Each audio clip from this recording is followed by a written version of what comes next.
हम हैं मेला ग्राउंड दाड़ी में, और ये जो है पैदल मार्च यहाँ से शुरू होना जा रहा है उन लोगों का जो 5 अगस्त को हाईकोर्ट का एक फैसला आया है जिसमें ये कहा गया है कि बहुत से लोग जो है सरकारी जमीनों पे काबिज हैं। हालांकि इन लोगों का ये कहना है और ये दावा है कि अलग अलग समय में अलग अलग सरकारी एजेंसियों ने अलग अलग स्कीमों के तहत ये जमीन कभी पट्टे पे कभी और स्कीम में उनको अलॉट की है। ये अलग बात है कि राजस्व विभाग में उनके नाम पे रजिस्ट्री नहीं हो पाई है, और अब जो फरमान है उससे लोगों की रातों की नींद आराम हो गई है। हमारे साथ ये जो लोग यहाँ पे अपना पैदल मार्च कर रहे हैं और मेरा घर मेरा हक एक नारे के तहत डीसी कांगड़ा के माध्यम से सरकार के पास अपनी आवाज बुलंद करने जा रहे हैं, उसके समर्थन में नगरोटा बगवा के पूर्व विधायक अरुण मेहरा गुप्ता जी यहाँ पे हैं। सर आप बताइए कि आप इन लोगों के साथ आए हैं, तो पहले तो मैं जानना चाह रहा हूँ नगरोटा में भी इस तरह के जो मामले हैं उसके बारे में थोड़ा सा बताएं, और आप जन समर्थन के लिए आए हैं तो किस आधार पे आए हैं सर? देखिए, पहले तो भावुक जी मैं आपका स्वागत भी करता हूँ, धन्यवाद भी करता हूँ कि आज एक बहुत बड़ी विकराल समस्या ये केवल और केवल ना 90% जो है गरीब लोगों के ऊपर ये खतरा मंडरा रहा है। उसमें कौन वर्ग है? ओबीसी वर्ग है, एससी वर्ग है, वाल्मीकि वर्ग है, जितना पिछड़ा वर्ग है 90% वो वर्ग प्रभावित हो रहा है। देखिए, वाल्मीकि जब यहाँ पर समुदाय आया था उस समय जिस कार्य के लिए उनको पंजाब से माइग्रेट किया था यहाँ पर, तो उनको यहाँ पर रहने की व्यवस्था के लिए उस समय के नेताओं ने आश्वासन दिया था और उनको बसाया था। उनको पट्टे देने की बात भी कही थी कैरो सिंह जी ने, प्रताप सिंह जी ने।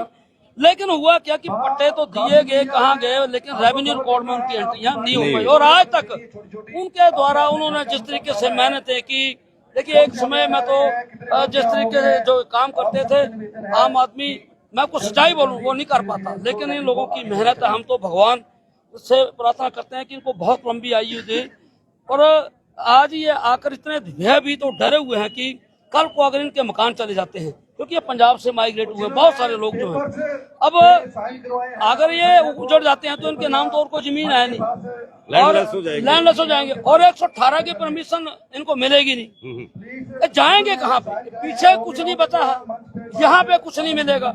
तो ये इस समय एक बहुत बड़ा चिंता का विषय है। इसमें जो महामहिम हमारे न्यायालय के न्यायाधीश है उनको नहीं, इसमें जो बेंच बैठा है उसको दोष नहीं देंगे, क्योंकि सरकार ने सेब के बगीचों के लिए ऐसा एक भेजा था कि 200 कनाल जमीन के ऊपर सेब जो बागवान है वो उनके कब्जे हैं, तो वो कब्जे में सरकारें आती रही जाती रही है। पुराने समय में कांग्रेस की सरकारें रही यहाँ पे, शांता जी पहली बार बने थे मुख्यमंत्री, वो भी 2.5 साल के लिए। तो उसके बाद लेकिन वो जो कब्जे हुए तब रेवेन्यू डिपार्टमेंट क्या कर रहा था, फॉरेस्ट डिपार्टमेंट क्या कर रहा था? क्या वो अधिकारी जिम्मेवार नहीं, वो सरकारी जिम्मेवार नहीं है? बिजली के बिल लगे, बकायदा पानी के, हर चीज सुविधा है, पानी है, बिजली का बिल है, सारी सुविधाएं हैं, लेकिन क्या उनके ऊपर कोई कार्रवाई नहीं होगी? और उनको बसाया किसने?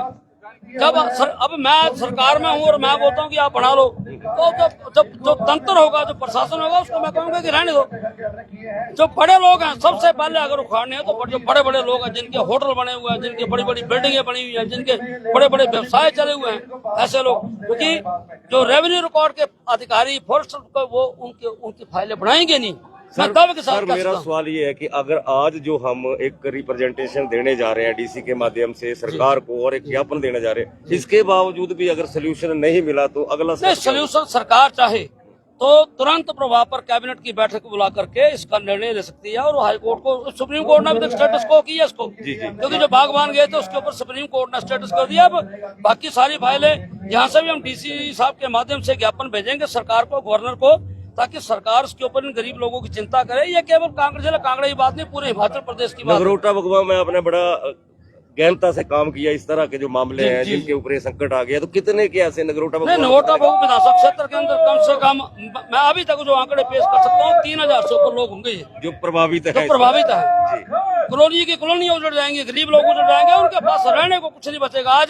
आज जो दूसरे समुदाय के लोग हैं उन्होंने मकान किराए पे लिए 5-5 हजार रुपए किराया, ये तो किराए पर भी नहीं ले पाएंगे, उसके बाद उनको मकान नहीं मिलेंगे। सरकार विधानसभा में जो विपक्ष के नेता है, पूर्व मुख्यमंत्री आपके बड़े करीबी हैं, तो ये जो मामला है यहाँ का, क्या ये आप पार्टी लाइन पे भी नहीं, इसको विधानसभा के अंदर सतीश शर्मा जी द्वारा, क्योंकि एक व्यक्ति उठाता है, कोई प्रश्न जब लगाता है तो उसको बाकी उसमें करते हैं, उसमें जब चर्चा हुई तो उसमें उन्होंने हिस्सा लिया और उन्होंने सरकार से की और आगे भी इसकी चलेगी।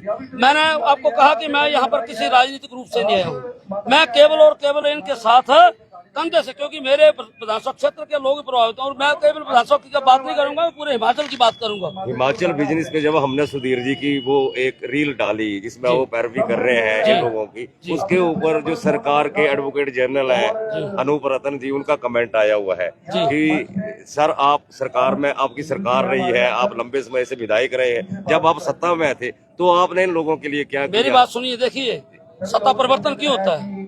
सत्ता परिवर्तन इसलिए होता है कि कुछ कमियां रह गई होती है। ये भी हम आपको बता दें कि राजन सुशांत भारतीय जनता पार्टी की सरकार थी, तभी उन्होंने इन कब्जों को जायज करने के लिए, इन कब्जों को उनको हक दिलाने के लिए ये फाइलें मंगवाई थी। लेकिन उसके बाद क्या हुआ था कि वो सरकार के चली गई थी और वो काम वहां पर रह गया, क्योंकि उसमें जब हम कोई चीज भी लेते हैं तो उसमें जब उसको धरातल पे जाते हैं तो वो बहुत लंबा चौड़ा सिस्टम बन जाता है, क्योंकि उसमें कितने कब्जाधारी निकलेंगे, कौन कौन निकलेंगे, उसकी सारी मिसलें जो है वो तैयार करनी पड़ती है। तो उसमें थोड़ा समय लगा था, तो उस कारण रह गया। भारतीय जनता पार्टी ने इसकी पहल की थी, लेकिन मैं सही कह रहा हूँ कि आज मैं राजनीतिक रूप से ना तो जवाब देने के लिए आया हूँ, न सवाल करने के लिए रूप में हूँ।